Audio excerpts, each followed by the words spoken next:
Welcome to Firsts in Fiction, your first stop for learning to write fantastic fiction. I'm your host, Aaron Gansky, author of The Bargain, the Hand of Adonai series, and Firsts in Fiction. And I'm Alton Gansky, the author of numerous novels and nonfiction, including being one of the contributors to The Harbingers. And I'm mentioning that one tonight because we have a question about novellas, so I thought I would sneak that one in. And I'm also an editor and other such things. Is there something that you don't do? I mean, I try not to work. Maybe list the careers that you haven't had. That'd probably take less time. Yeah. It's an interesting thing. I was taught early on that I'm a baby boomer. Baby boomers born between 1946 and 1964. And it turned out baby boomers love to change careers. And I forget what the number is now. I used to know, but they have something like 12 different careers on average. Where the generation before, generation of my parents, you got a job, you stayed there till you retired. You either fired or you died there, and that was just the mentality. You didn't change jobs. Baby boomers came along and we changed jobs like we changed shirts. And so I've been. My first real job was at a McDonald's, and I worked in a bank. I worked as a firefighter. Architect. I spent 10 years in architecture. I spent 20 years as a Baptist minister. Been a writer for 20 years. You know, I probably should be and probably look like I'm 120, but so. And then I have other interests too. You know, I've done, woodworking and typewriter stuff and all kinds of things. Pops, you don't look a day over 110. Especially with that fancy new haircut. It's not super new, but it still looks new to me because apparently I only get to see you once every other week now. So, well, that's the thing about my hair; it grows on me. So, hey, but if you are waiting for Molly to introduce yourself, you might be waiting for quite some time. She's not joining us tonight. I had a bit of a scheduling conflict, so she graciously asked if she could have the night off. And I graciously gave it to her. And the way that played out was her saying, "Hey, I'm not going to be on the podcast tonight." And I said, "Okay." That I actually had any real control over that. She's here as long as she wants to be here. It's a bit of a volunteer basis, and she does make the show better. So we're happy to have her. Sad that we don't have her tonight. Wishing her well in all her different endeavors. Reminder to those of you watching YouTube, if you could give us a little bit of help here by clicking that thumbs up button. That does help us out quite a bit. Don't forget to subscribe to our channel and share it with your friends. We're up over 150 subscribers now, so we're still kind of in our infancy in terms of subscribership, but just a couple more thumbs up, a couple more subscriptions, and we'll be at 1 million. It grows overnight, is what I understand. So, like bacteria. There's that. Very much like bacteria. No, I'm not saying our listeners are bacteria. I would never say that on the air. I will be monitoring the chat room tonight. So if there is a bit of a delay getting to some of your questions, I apologize for that in advance, but that's the way it's going to have to play out tonight. Those of you listening to the audio only podcast, if you want to watch us live, we do that every other Tuesday night at 6:30 p.m. Pacific Standard Time on YouTube or at aarongansky.com/Firsts in Fiction Live. You can find the link there on the homepage, aarongansky.com. So, Pop, should we get into it? You betcha. I'm just glad to be here after a computer meltdown a few days ago. So, yeah. His Mac let him down, so I told him that PCs are clearly the superior product, and then he told me that his Mac was 7 years old. Yeah, it still normally runs as like a champ, but we had a little problem with the update of the new operating system just on this one computer. Okay. But I'm pretty sure I was going to be doing this on my iPhone, so but we were able to get everything restored, and now it seems to be working. So. Yeah. I don't let my computers get that old. I have a tendency to buy new ones, whether I need them or not. Well, you're a wealthy teacher.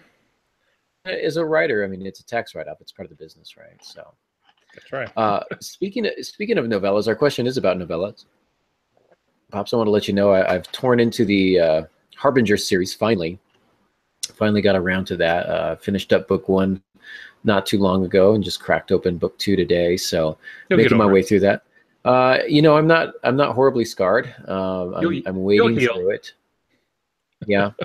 some good stuff in there. Some real fun, interesting stuff. My cat has entered into my room and is now rubbing up against my computer. So if I get blurry, I apologize. All right. James Earl wants to know, hey, how many chapters or pages per chapter, and how long in terms of pages should a novella be? He's seen them range as high as 135 pages. He wants to know, is there a hard and fast rule for specifics that publishers are looking for?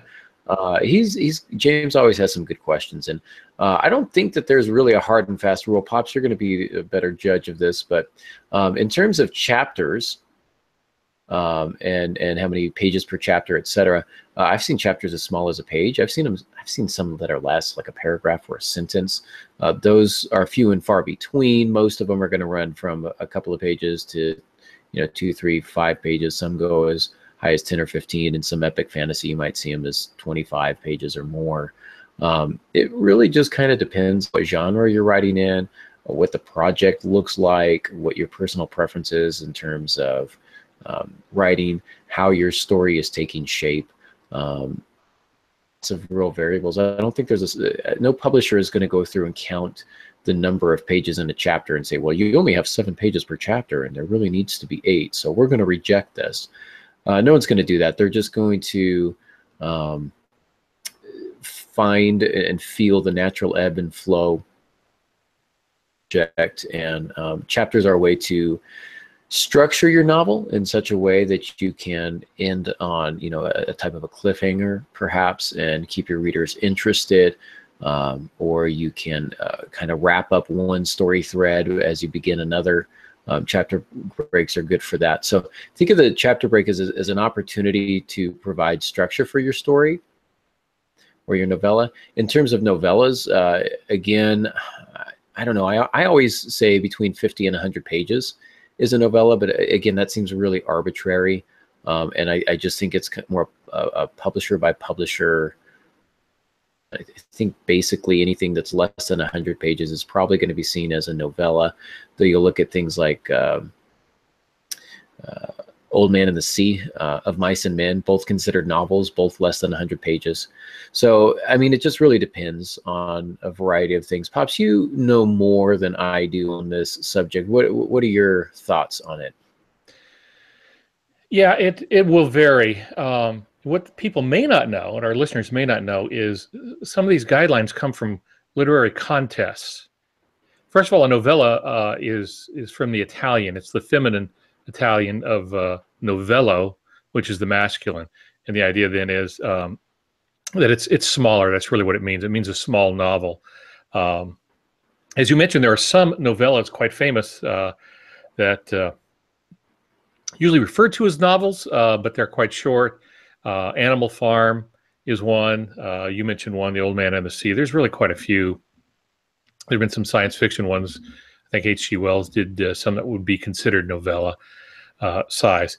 So, first of all, ballpark is this. A novella is between 17,000. Novella is between 17,000 to 40,000. Excuse me, 7,500 words to 40,000 words. I'm sorry, I was reading the wrong number here. I was thinking about Harbingers, and I was the long-winded one of the 4 authors. My novellas ran longer than all the others. I always shot for about 100 pages. Some of those in the Harbinger series, which are a series of novellas, they are grouped by 4, and you put them together to make a big book, a regular-sized novel. Some of those were as low as 17,000 words. Most of mine were 25,000 words, and they would run about 100 to 125 pages. That's kind of hard to say because it depends how you typeset the page.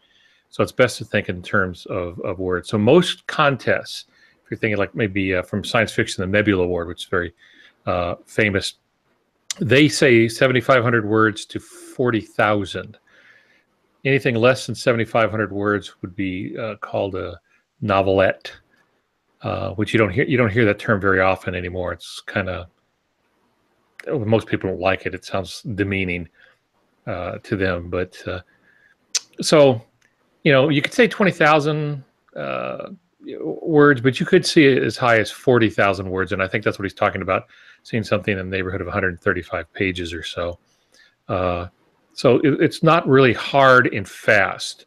If you're wanting to publish novellas through legacy publishers, meaning an established publisher, first you need to make sure they do novellas. Usually novellas lately have been confined to Christmas stories and stuff like that. But there are some that still do novellas. As an art form, a literary form, it has kind of died off some. It's great for self-publishing, and readers really like them. So I'm thinking the traditional publishing is going to come back around on it. And there are publishers who do that. I'm not saying they don't do it. Just make sure you're sending it off to somebody who does that kind of thing. As far as chapter length, you want them to be fairly consistent, but don't be slavish about it. If you have a chapter that's 7 pages, it doesn't mean the next one can't be 10. But if you have, I'm doing an edit on one that has one chapter 7, one's 9, one's 10, one's 25. And all of a sudden that gets confusing to the reader. Novellas are meant to be done in a single sitting, maybe 2.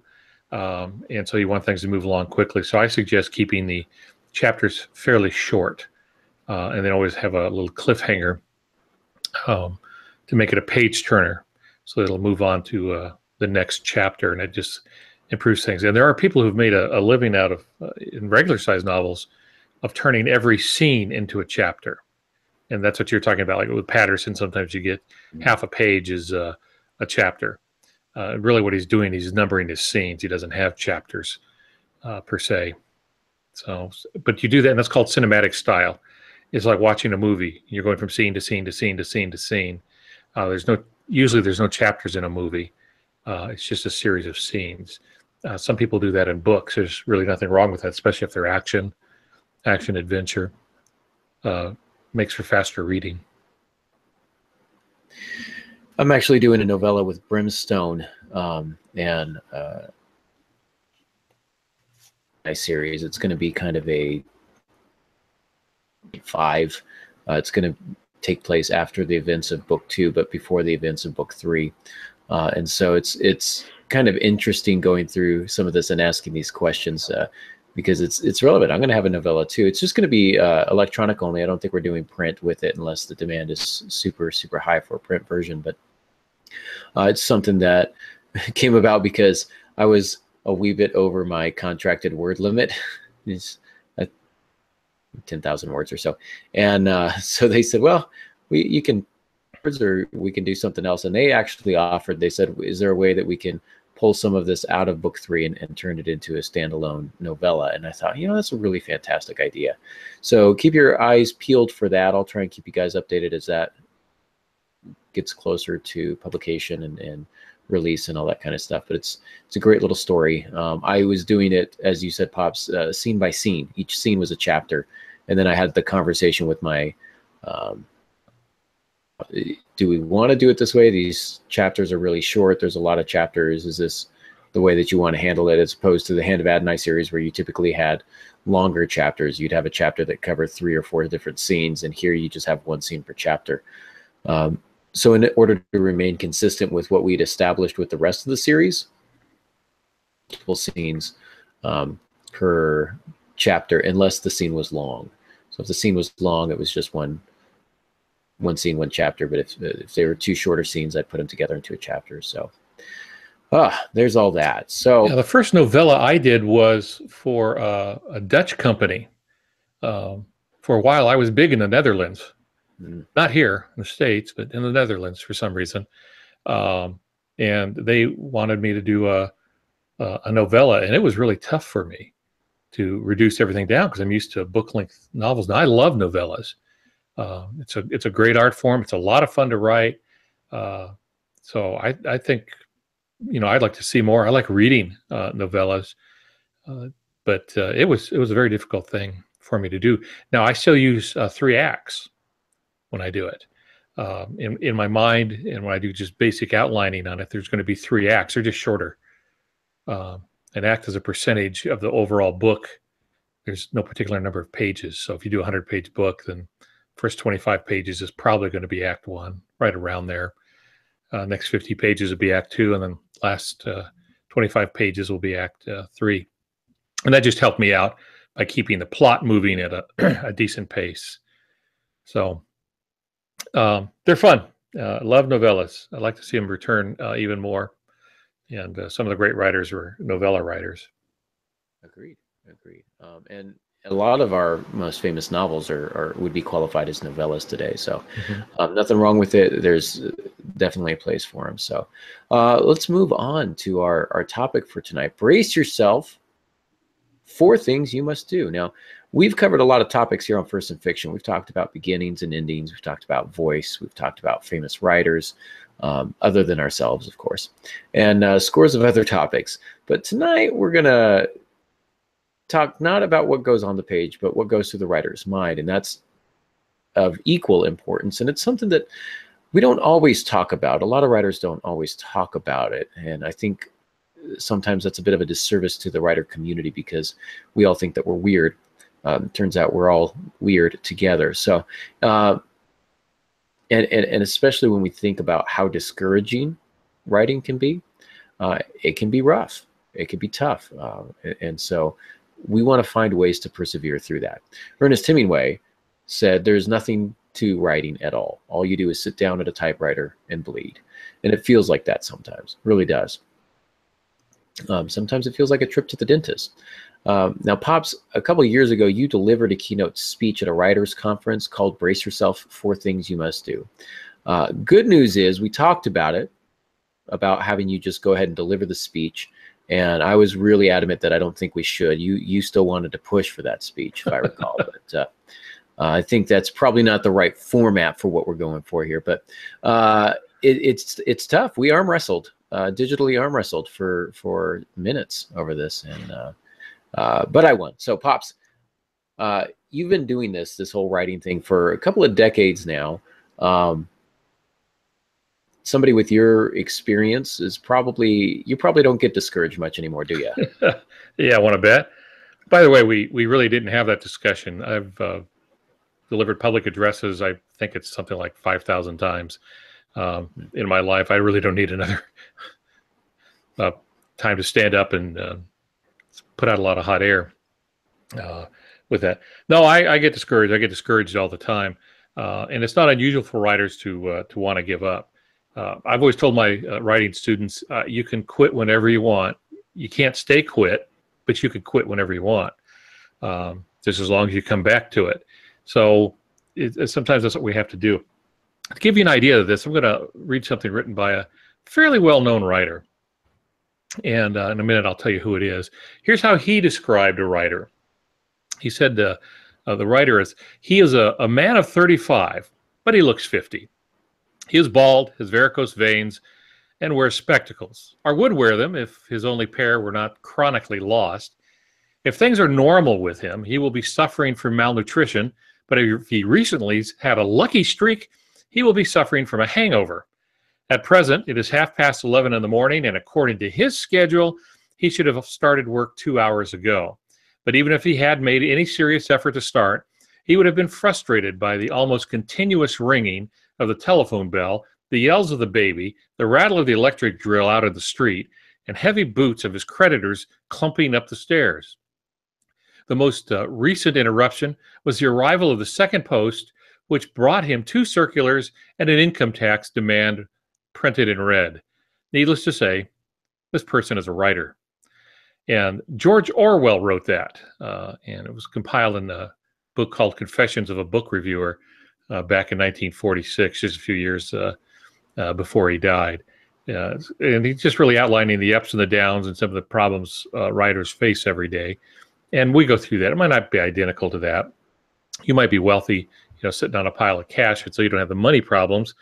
But nonetheless, writing can kind of be frustrating. And so we do have a tendency to get discouraged. The thing to remember is that's true in any profession. When I was a firefighter, firefighters got discouraged. When I was in architecture, architects got discouraged. So it's not unusual. It's a human problem, but it happens to writers, and usually it's a little more troublesome because writers are creative peoples, And we spend a lot of our time trying to create things. And when you have days of frustration and rejection and characters who won't cooperate and plot lines that dissolve before your eyes and sources that go missing the day before an article is due, you can get discouraged pretty quick. So it's not uncommon. Even when I was a pastor many years ago, every once in a while somebody would come in and ask me this question: do you ever think of quitting? Now, it's interesting because no one ever thinks of a minister quitting. So they were always surprised when I would always say, yeah, every Sunday night. And sometimes I'd say every Monday morning, and every Saturday night I would think of quitting, just because it was a tough job and there was a lot of stress involved with it. So did I ever think of quitting? Yes, I did. I didn't quit for 22 years, but I did think about it from time to time. And I know even pastors who would write their resignation letters and put it in a drawer of their desk. They'd tear it up on Tuesday morning, but it was just one of the ways of working through some of the stress. So being a writer is, for most of us, the most exquisite torture that you can go through.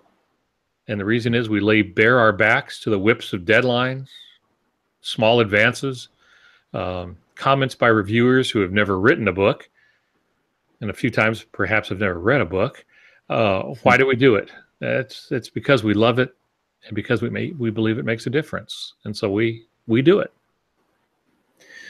I think one of the most influential books that I've read on the craft of writing is Bird by Anne Lamott, and it's probably 50-50 writing advice versus life of the writer, how to deal with discouragement, how to deal with the I guess the jealousy of when somebody gets published before you and you're better than them. And she talks about how to handle that. She talks about how to talk to the voices in your head, because as writers, you often hear them, right? Like, this is terrible. You should give up. You're never going to make it. And how to speak to them. And so Annie Lamott's book, Bird by Bird, is very good. I will still go back to it from time to time when I'm feeling particularly discouraged. And I think it's safe to say, Pops, that we've all been there. Some of us more recently than others, like myself right now. But that's all right. Some of us make more frequent trips to the I should just quit right now bar.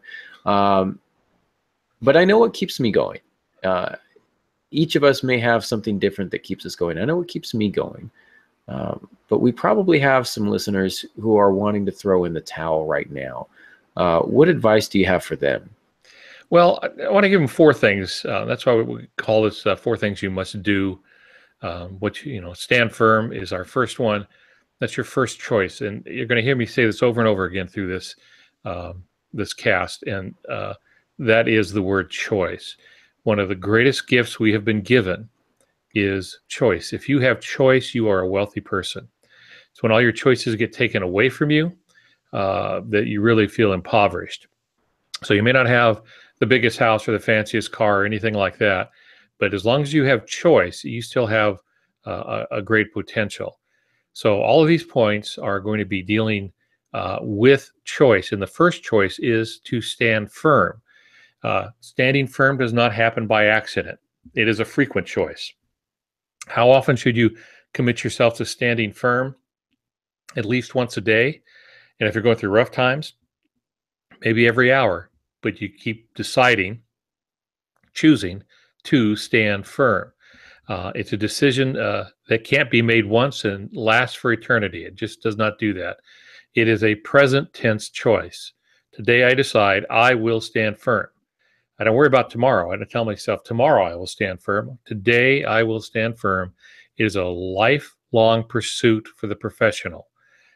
So in the good times, it's not very hard to stand firm. In the rougher times, emotions are low. You just have to keep reminding yourself, I've already committed to this. I'm standing firm, and I'm going to keep going, regardless of how I feel. We often joke here about Al's axioms, but I'm going to give you one of my axioms, which means a lot to me. And it occurred to me some years ago when I told myself, Al, sometimes you just have to stop feeling and start thinking. We tend to get that backwards. And so that axiom tells us that feelings, while they are important, they're blind little critters, and you should not give them the steering wheel of your car.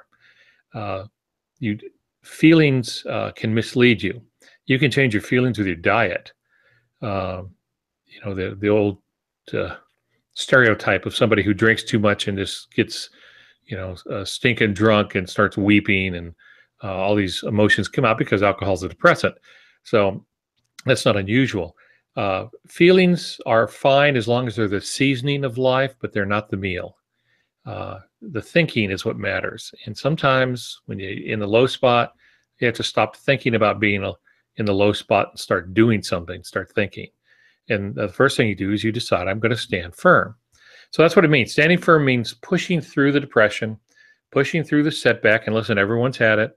Some of the best-selling authors in the world have had many, many rejections. 300 rejections.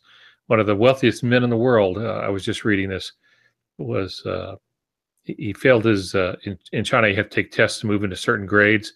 And he failed his first one twice. And the second one, we're going to get into middle school, he failed that 3 times. And he went for a job interview. He was 26 people in that job interview, and they hired 25. And you want to guess which one didn't get the job? When I was one of the wealthiest men in the world. And the point was, you're going to fail. You just keep failing forward. And that's really what we have to do. So you may have to do this 1,000 times in your career, but you push back. So I'm going to give you an illustration, if I may. Years ago, back when I was living down in the area that you live now, is in the high desert, in front of the house, and you'll remember this, Aaron, we had this big juniper tree. Juniper trees are evil things, and very difficult to get rid of.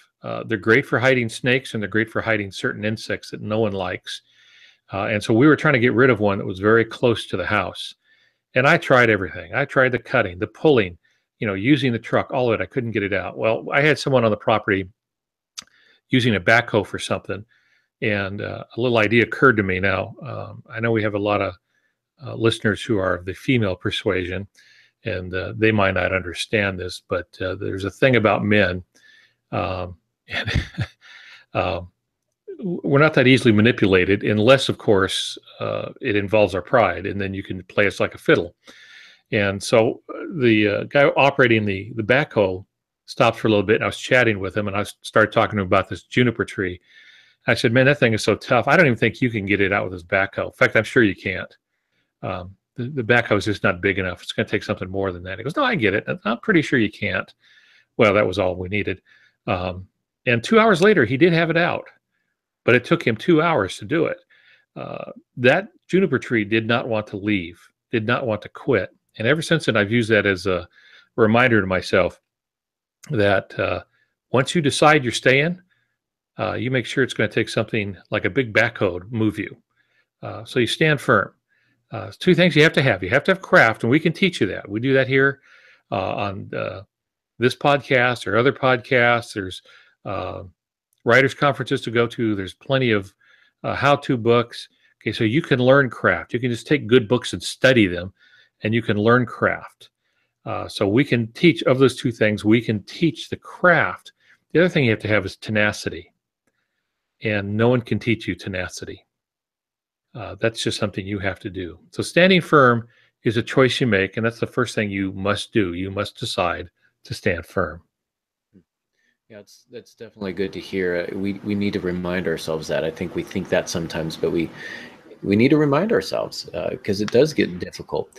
I was at Antioch, and I was in a writers group, and one of the students there asked the mentor a simple question. He asked, Antioch's where you got your MFA degree, right? Your Master's of Fine Arts. Yes. Yeah, Antioch's where I got my Master's of Fine Arts degree, and had worked under some amazing authors there. And one of the questions that a student asked was, what's the difference? What separates the successful students that you've seen come and go through this program and those who come and go through the program that are not successful? He says, is it talent? And the mentor said, absolutely not talent. He said, the most talented writers I've ever known have either not been published or they publish once and then that's it. They're done. They're not the successful writers. He says the successful writers are the ones who write.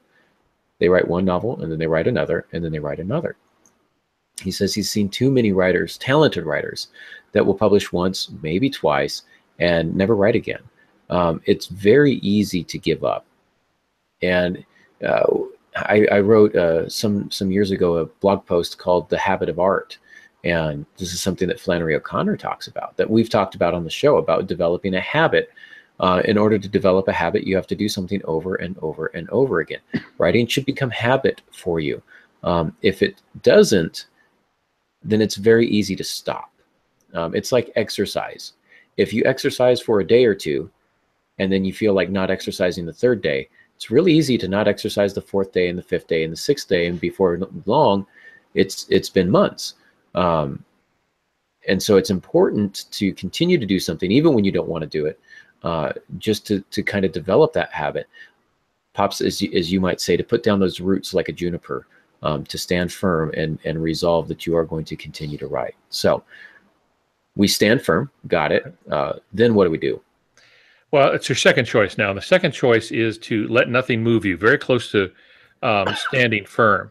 But I want to talk a little more specifically about let nothing move you. Again, it's a choice that we've all probably seen. In fact, we have a very nice version of this in our bedroom. It's a lighthouse, and the big waves are smashing against the lighthouse. My wife used to collect lighthouse books about lighthouses and little depictions of lighthouses. And so we got that for her one time. And it is the symbol of, in the midst of the storm, remaining put. And that's what often happens with us. The spray of the water is everywhere.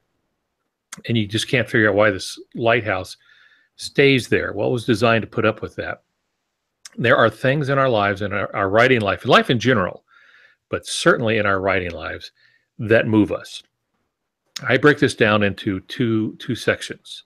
What's the old joke? There's two types of people in the world: those who divide the world into two types and those who don't. We've used that several times. Well, this first one is outside forces. Remember George Orwell comment about the crying baby, the ringing of the bell, the bills that are due, the construction outside. There are outside forces that wage war against us, that smash against us. Sometimes it's competition. Sometimes it's discouraging words. People telling us that it's not going to work out, or we're crazy for doing that. And, that stuff stings, and it sticks. When I was young, I told my mother, I want to be an attorney. And when I was young, I really thought about being an attorney. And she said, you could never be an attorney. I think her exact words were, you could never be an attorney. You're not smart enough. You have to understand, I'm the only one in my family who went to college, went to graduate school, any of that. So I was the first one. Most of the people in my family, my stepdad had graduated high school. My mom thought he achieved the greatest thing because he was the only one in the family who had made it all the way through high school. Well, anyway, she said, you could never be an attorney. Years later, I told my mother, I want to be a minister. And she said, you can't make any money at that. Okay, so she got that one right. But nonetheless, the point was, as loving as my mother was, she was a force in my life telling me what it is I couldn't do. Not what I wasn't allowed to do, but what I would fail at. And we have to be very careful how we talk to children that way, and other people, adults. And people will say to us, I have since learned this. I decide who I allow to influence me. Simply because somebody hands me a gift doesn't mean I have to take it. Or package, I should say. Someone hands me a package doesn't mean I have to take it. Someone hands me a plate of food doesn't mean I have to eat it. The choice is mine. So I have long since learned that I decide who I allow to influence me. I'm going to pull another illustration that I don't have in the show notes, but it just occurred to me. I once met an agent, and he used to introduce himself by saying, I'm the guy, no, he was an acquisitions editor. He said, I'm the guy that turned down the Left Behind series. Okay, those not familiar, Left Behind series is one of the best-selling series in literary history. And I know one of the authors, no, both, in fact, one of them, both of them have given me endorsements. So I know them with that. No one really thought that thing would take off. And so many people said, no, this isn't going to work. Well, it did. It worked in the biggest possible way. They decided not to listen to that acquisitions editor. They kept going. So I decide who I let influence me. And that's what I would tell the people today. You decide who you let influence you. And if they're influencing you for the bad, if they're tearing you down, you need to turn your attention elsewhere. Listen to something more positive and more encouraging. Another force are internal forces such as doubt and fear. And on the notes, I have this misnumbered here, but internal forces, doubt and fear, and we're going to have that. We all doubt. I don't think I've written a book yet where I'm partway through it thinking this is the best thing I've ever written. Usually, by the time I get halfway through it, I think this is just junk. Sometimes I use a little more coarse language. I'm a very earthy kind of guy. And I think this is just bad. I don't know why I keep doing this. I'll come back to it later, maybe even after it's published, and think, this is not half bad. Sometimes it's hard to decide that. So there are internal forces, doubt, fear. What if I go through all the trouble of writing this and it never publishes? Well, so what? At least you wrote it. Most people can't even say that.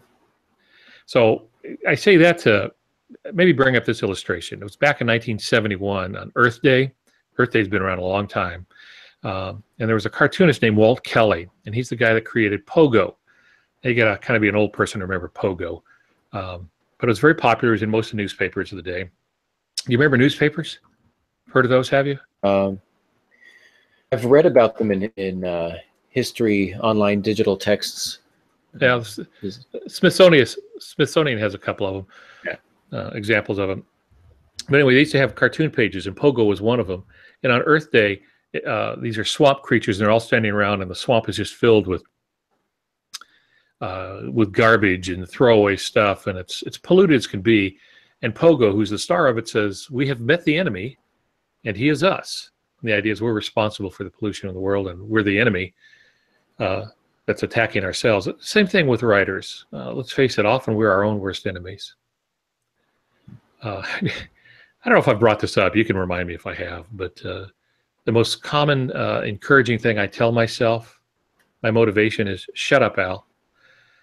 And that's pretty much it. Just shut up, Al, and get to work. And so I do. I stop talking to myself and I just get back to work because I need that. That's how I have to talk to myself.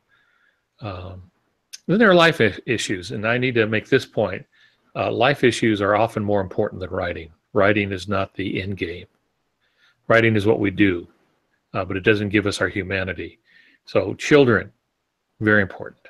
Health, work, those things are life issues, and they have great value. So it doesn't take long to know that there are things that will interrupt your writing. There's always interruptions. You never know, for example, when your iMac is going to crash while downloading the latest update and cost you a couple days worth of work. You just don't know. So things happen. So always remember there are things more important than writing, but that doesn't mean you stop writing. You may have to give them higher value or more attention at the time, but you don't stop writing. You keep writing when you can, where you can. So know that there's forces out there that may interrupt your work. Your job is to keep going, keep doing it. Absolutely. Well said. You make some good points, especially with people discouraging you. I did not have that experience, Pops. I'm not sure if I've shared this with you or not, but I had a pretty encouraging father growing up. And a good-looking one, too. No, you must have me confused with someone else. But he was very encouraging, and so that was good. But you're always going to have someone who's going to naysay. You're always going to have somebody who's going to put you down. And even if you don't have, people around you, friends and family that do that, we're really good at doing that ourselves, like you say, the doubt and the fear within us. It's when those two start working together that bad things happen. When you start to think that you're a failure and that you'll never make it and that there's no money in writing and all that kind of stuff, and then you have other people around you saying the same thing, you start to believe them. You start to believe the negative voices inside your head. You need to make sure that you're surrounding yourself with good people as much as you can who are going to encourage you. My wife has been very, very supportive of me from the beginning since we were dating. She's known that writing is important to me, and she's supported me in that. She's always given me time to write, has never argued or complained or whined or anything. It's just always been, there are days I come home and I'm in a bad mood, and she says, "Why don't you go write a few pages?" And then I do, and I come back and I'm happy, and she gets that about me. And so Um, I would say that even if she wasn't sitting in the room right now, off camera, I absolutely would. But we've got those voices, the doubt, the fear. We've got the people around us. We don't need them to work together. We need to encourage ourselves. We need to find people who will encourage us, and we do need to balance. Family definitely is more important than writing. But just because you're taking care of them doesn't mean that you're quitting writing. Or sometimes you need to take a day off. Doesn't mean that you take 2 or 3 days off, or a week or a month. It just means a day or two until you're better. Things to remember. When you were mentioning that, Pops, I had this memory, since we've talked about writing 2 or 3 times. You shared a story with me about a conversation that you had with Jack Kavanaugh. I was wondering if you might share that story with us. Sure. Hadn't planned to, but be glad to. Jack Kavanaugh, exquisite writer. Most of his stuff has been historical, though he's done some suspense. It's very good. We started off trying to write together when we were in San Diego, and made a little contest out of it, see who could get published first. I won that. I had a small article published. Then he edited it, and I wish it hadn't been published. So I thought, well, I may have won the battle, but I think I just lost the war. And so over the years, we're trying to get published and the like. Well, I had written what would be later become my first novel, but I got a rejection from a pay-to-read agent. I didn't know anything. I was dumb as a brick, and so I gave up. And for those who may not know what a pay-to-read agent is, you pay money to read it so they can send you a notice and tell you it's not very good, and they keep your money. So you have to be careful about that. Generally, and professional agents will not ask for any money up front. They will agree to take money out for costs, if they're sending off your manuscripts like in the old days by mail and stuff. But it's usually after some money comes in for you. So anyway, I had got this one rejection, and I put the thing away for 5 years. 5 stinking years. That's probably why I've written so many books, is I've been trying to catch up. And Jack Kavanaugh didn't. He kept plugging away. He didn't let things move him. And he kept it, and he called to tell me that he had just signed a contract for a novel. Now, not a novel, 6 novels, which I grew into, I forget, 12, something like that. And by that time, I was no longer in San Diego. So he called me up, and I was up in the high desert area of California. And I rejoiced with him for a while, and we talked a little bit. And then he did this thing, which I'll never forget, and I'll be forever indebted to him. Before we hung up, he said, well, so what are you working on? And I said, well, Jack, I've just moved up here not long ago, so I really haven't had a chance to work on anything. And he goes, yeah, I understand. That must have taken a lot of time. So what are you working on? I said, Jack, you're not listening to me. I got little kids here, and I've got to take them to school, while my wife works. And, so I really haven't had much time to do anything about that. And he goes, yeah, boy, my kids, they were very demanding. It took a lot of work. So what are you working on? I said, Jack, I'm a new pastor of a small church, and I'm trying some experimental stuff, and that's really got to be my focus. He goes, I understand. I'm pastoring too, and I know all of that takes. So what are you working on? And I said, I'm not getting off the phone, am I, till I tell you that I'm working on something? And he goes, yeah, that's about right.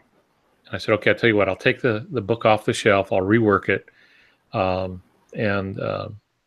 I'll send it in, but you're going to call your editor, you're going to write your editor and ask him to look at it.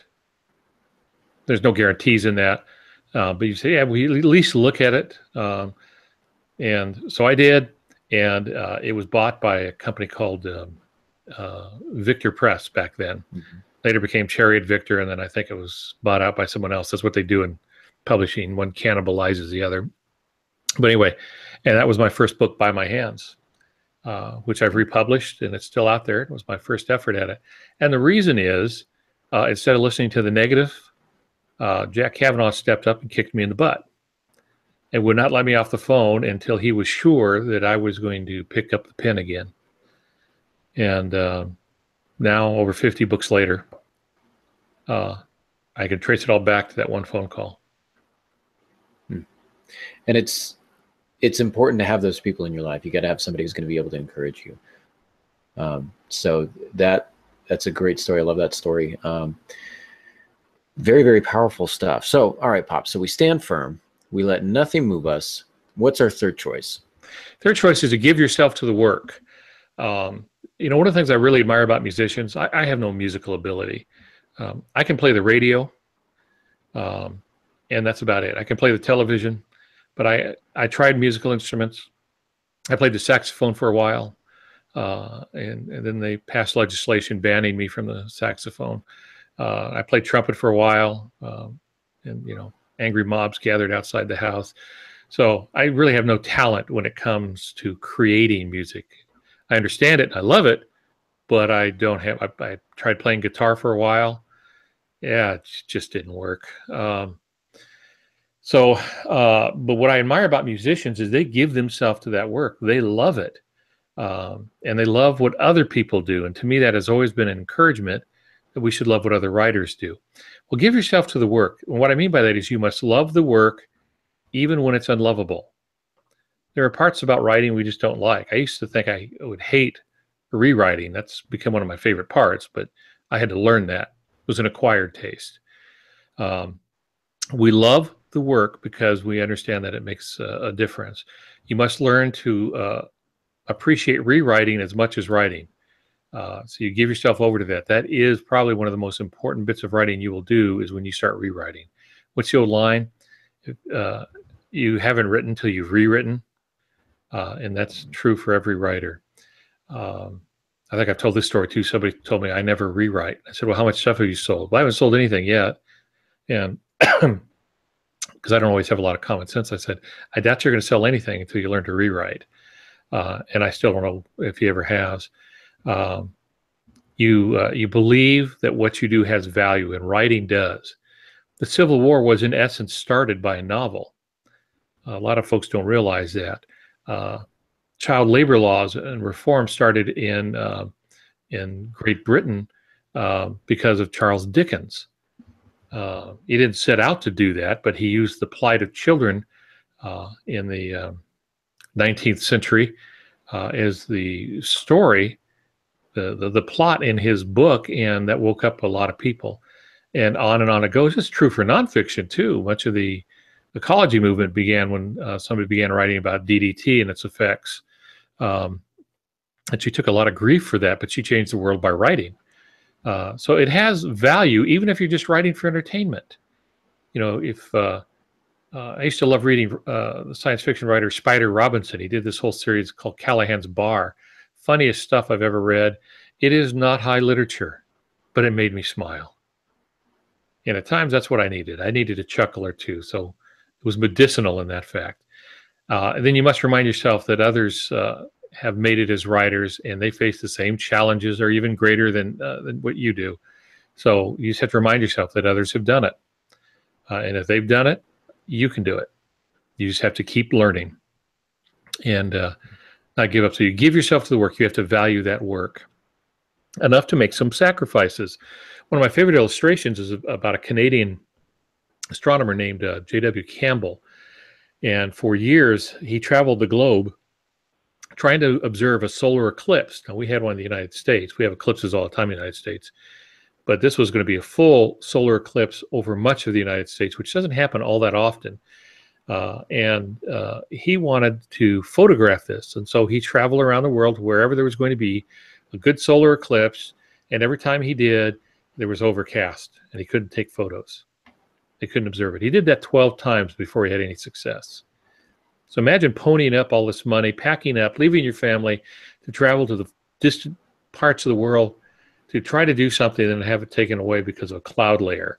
But he kept at it, and he made some achievement. He gave himself to the work. That was what he was going to do.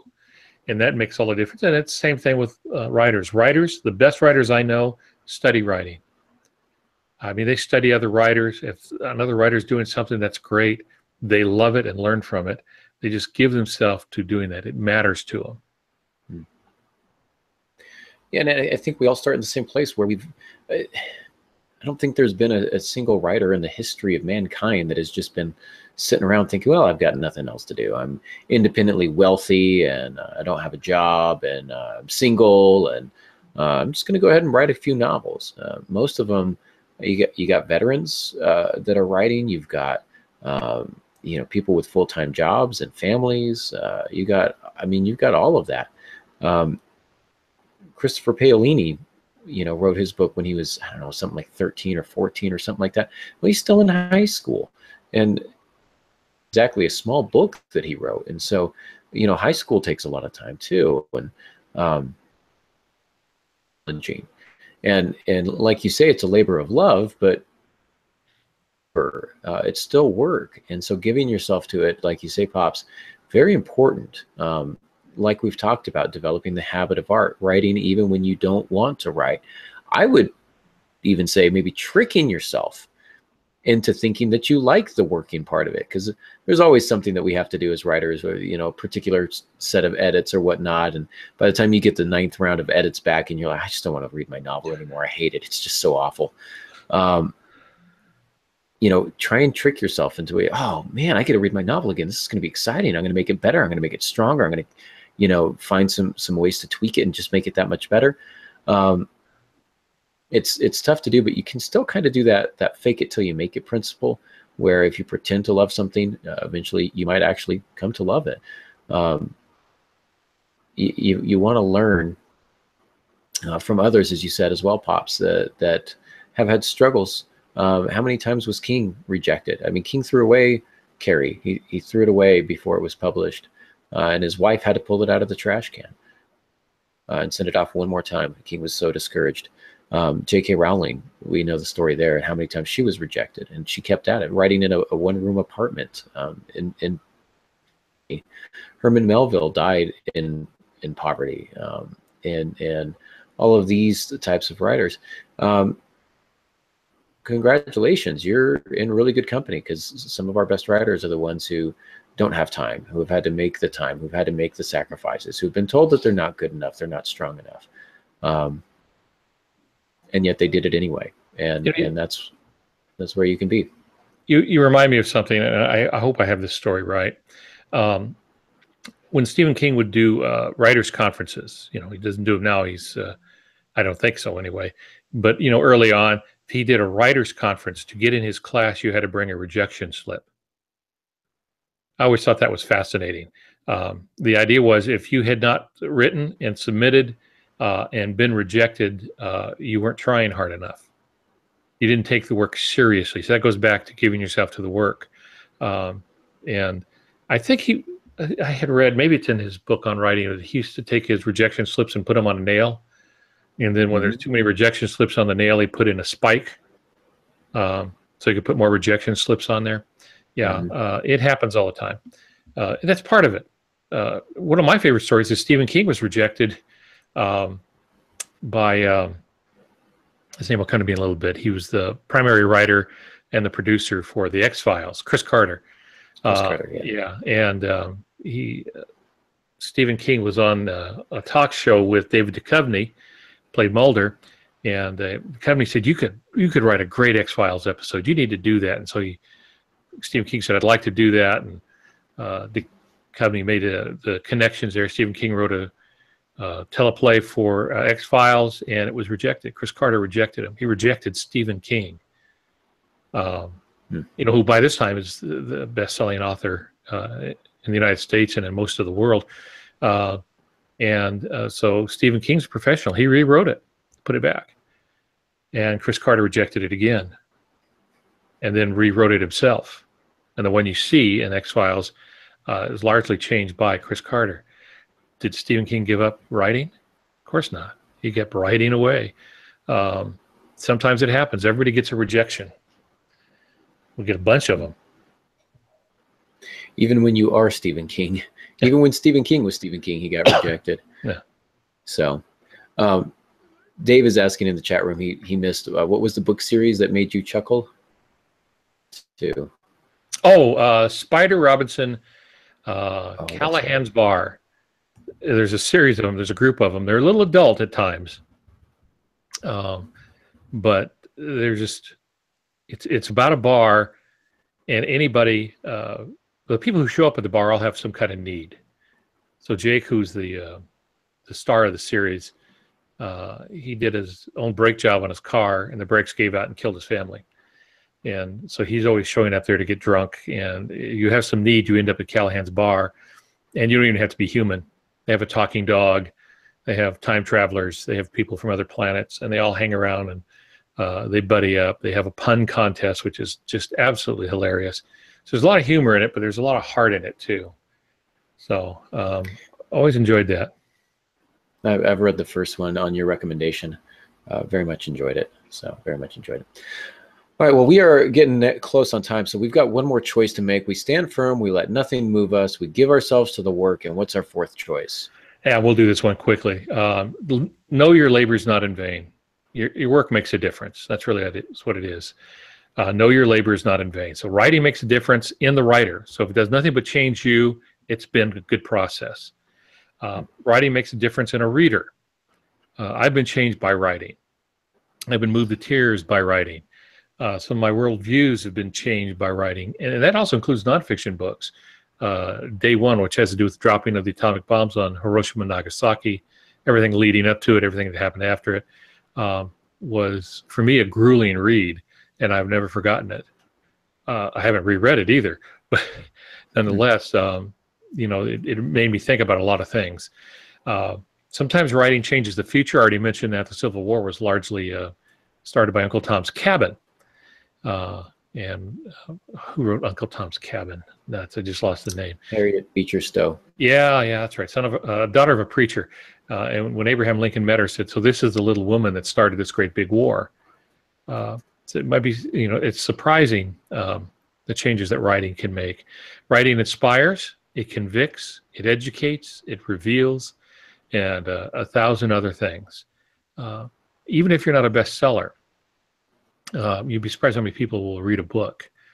The illustration I used to use, I'll just do this very quickly. Since I wrote for the Christian Market, as you'd expect a pastor to do, I used to remind other people who'd write for the Christian Market, if you write a book and it gets published and it's a lousy seller, let's say it does 5,000 copies, which is poor sales, 5,000 copies, they tell us statistically 2.5 people will read that. So even if it's just 2 people that read the 5,000 copies that are sold, 10,000 people, you've reached a megachurch. You reached a small city. So you can touch minds everywhere. So writing does that. It changes the future, it inspires, convicts, educates, reveals, 1,000 other things. You may not know what your writing achieves. You just may not know in this life, but it always achieves something. Writing is a way to leave your fingerprints on the brains of other people you've never met. Just as writers have left their fingerprints on your brain. Writing lives on even after the writer is dead. Some of the things I've enjoyed reading of late have been from writers who have been in the grave for decades. So a choice to keep working no matter what. That's what we're saying here. Another term for this is persistence. Thomas Alva Edison, not always a nice guy, but if one thing was he was persistent. And we've all heard the illustration about the light bulb where he tried 1,000 things that didn't work, and somebody said, "That's got to be discouraging." He goes, "No, it's not discouraging. I now know 1,000 things that don't work. I've achieved that." So it really depends how you look at it. When in fact, when all his workshops burned down, he lost everything. He was there with one of his key employees. And he said, "How wonderful it is that we can build anew and start fresh."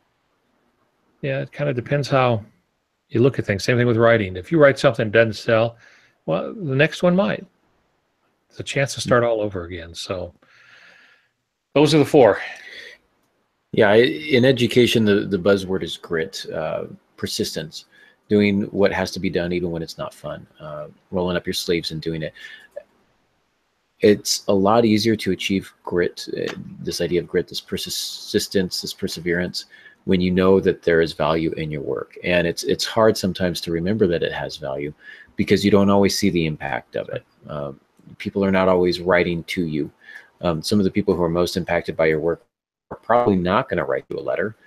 They might be too intimidated. They may not write an Amazon review. They may may not have the time, they may not think about it, but if that book sticks with them, if it stays with them, it can leave an indelible impression on them. It can change the way they view the world. And Pops, as you said, I don't change the world quite like the written word. And there's value in that. The fact that it stays around and it perseveres.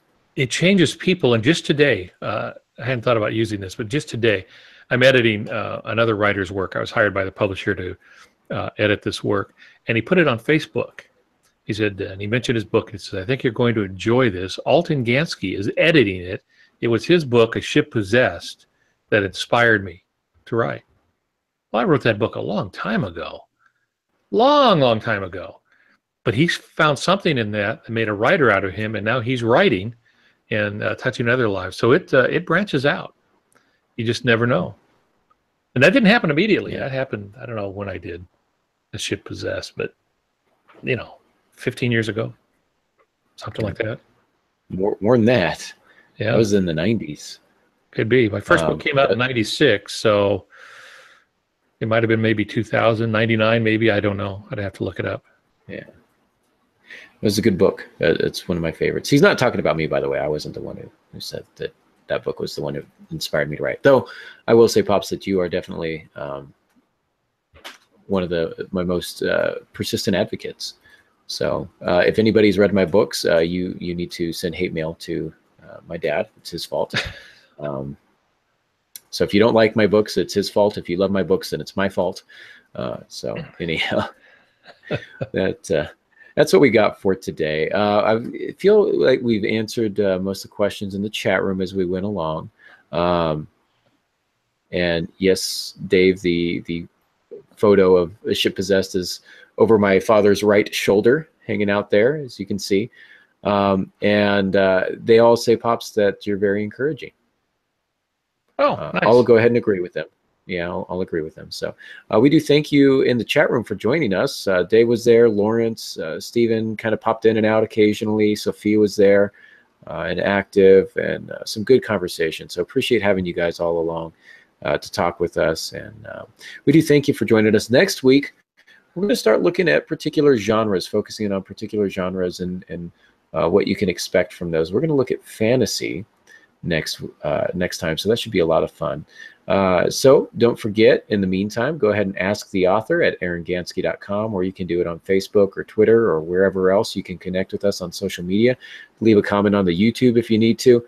We'll find it and we'll put it on the rotation to answer. If you're looking to contact us, other than social media, Pops, they can find you at altongansky.com. You can find Molly at franklymydearmojo.com, and you can find me at aarongansky.com. So until next time, we thank you so much for listening, and